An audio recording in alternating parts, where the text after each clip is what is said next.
नमस्कार दोस्त हो. सस्नेह परिवारात आपलं हार्दिक स्वागत.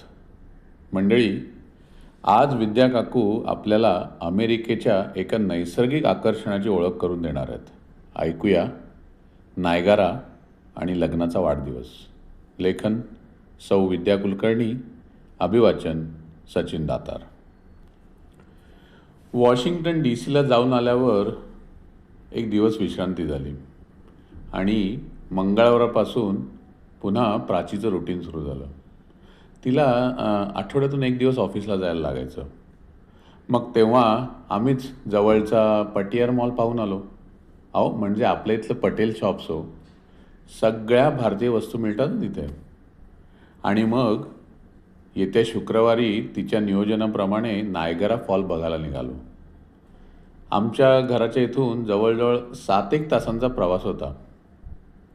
2 तासानंतर जरा थांबायला लागलं, कारण यावेळेला प्राचीच्या ओळखीचे 12-13 जण कुटुंबासह आमच्याबरोबर येणार होते. त्यामुळे या पिकनिकची तर जास्तच मजा येणार होती. वाटेत जाता जाता आम्ही एक कॉर्निंग ग्लास म्युझियम बघायला गेलो. विविध झुमरं, ॲशट्रेज, मानवी आकार, बुद्धिबळ, वेगवेगळ्या प्रकारचे ग्लास, फ्लॉवर पॉट, भरपूर ग्लास पेंटिंग्स, सगळं बघण्यात जवळजवळ 2-1 तास गेले. पण सगळंच खूपच सुंदर हो. आम्ही नंतर नायगरा फॉलला पुढे निघालो. तिथेच जवळच्याच एका हॉटेलमध्ये राहणार होतो. तिथे उतरलो आणि रात्रीचा नायगरा फॉल बघायला गेलो. हा हा हा, किती सुंदर, अप्रतिम. अहो, विविध रंगीत लाईट सोडले होते पाण्यात, त्यामुळे तर आणखीनच सुंदर.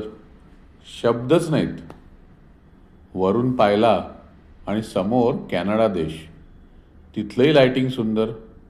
धबधब्यावरचा लेझर शो, 3-4 रंग दिसत होते आणि जोरजोरात त्या पाण्याचा कोसळण्याचा आवाज. खरंच तिथून उठूच नाही असं वाटत होतं. पण रात्र मात्र झाली होती आणि पोटात कावळे ओरडायला लागले होते. कानात नायगराचा आवाज आणि डोळ्यात नायगराचं विहंगम दृश्य घेऊन आम्ही मागे फिरलो आणि येतो तर सगळी हॉटेल्स बंद. हो ना. अहो, इथे ना रात्री 10 वाजताच हॉटेल बंद होतात.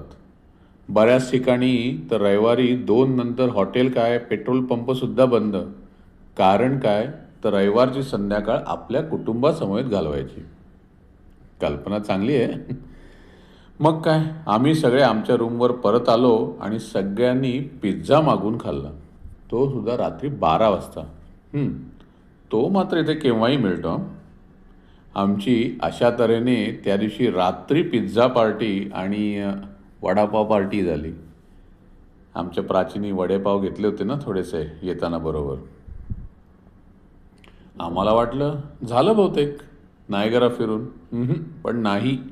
दुसऱ्या दिवशी परत सकाळी आम्ही नायगरा पाहायला जाणार होतो. रात्रीचं सौंदर्य वेगळं आणि दिवसाचं त्याहून वेगळं. साधारण एक 10-10:30 वाजता गेलो होतो बघायला. पण फक्त 3 शब्द: सुंदर, सुंदर आणि सुंदर. नायगराला एका बोटीने प्रवासही केला. ती बोट आपल्याला धबधब्यापर्यंत नेते आणि धबधब्याच्या पाण्यात भिजवून परत आणते. खूप मजा आली आणि परत एवढ्या वर्षांनी लहान झाल्याचा अनुभव आला. प्लास्टिकचे निळे पातळ रेनकोट घातल्यामुळे भिजण्याचा आनंद मिळाला. कपडे मात्र ओले झाले नाहीत. तिथून आल्यावर परत दुसऱ्या बाजूने सुद्धा जिन्यानी खाली उतरायचं, पुन्हा तिकीट काढून पिवळे रेनकोट घातले, पुन्हा एकदा परत पाण्यात भिजण्याचा आनंद घ्यायचा. आमच्या दोघांचं नायगरा बघण्याचं स्वप्न अशा तऱ्हेने पूर्ण झालं होतं आणि अत्यंत तृप्त मनाने आम्ही हॉटेलवर परतलो. रविवारी 14 तारखेला परत आमच्या घरी न्यू जर्सीत. पण खरंच सांगते, आपल्या देशात भरपूर पर्यटन स्थळं आहेत, अतिशय सुंदरही आहेत. पण नायगरा तो नायगराच. असं म्हणतात, नायगराचं 3ही ऋतूत सौंदर्य वेगवेगळं असतं. प्रत्येकाने तरी आयुष्यात एकदा नायगरा बघायलाच पाहिजे, म्हणजे जीवनाचं सार्थक झाल्यासारखं वाटेल, असं मला वाटतं. बरं, अजून एक गंमत सांगायची आहे. नायगरा पाहण्याचं स्वप्न तर पूर्ण झालंच, पण यंदा आमच्या लग्नाचा 48वा वाढदिवस आम्ही साता समुद्रापार म्हणजे अमेरिकेत न्यू जर्सीत साजरा केला होता. इथे असताना दरवर्षी टिटवाळ्याच्या महागणपतीच्या दर्शनाला जातो. यावर्षी मात्र न्यू जर्सीत अक्षरधाम मंदिरात गेलो होतो. अतिशय सुंदर मंदिर, आजूबाजूचा परिसरही मनमोहक, मंदिरातल्या मूर्ती सुंदर, रेखीव, स्वच्छ. आपल्या इथे ते खजुराहो इथल्या लेण्या, मदुराई मंदिर वगैरे अगदी त्याची आठवण करून देत होते.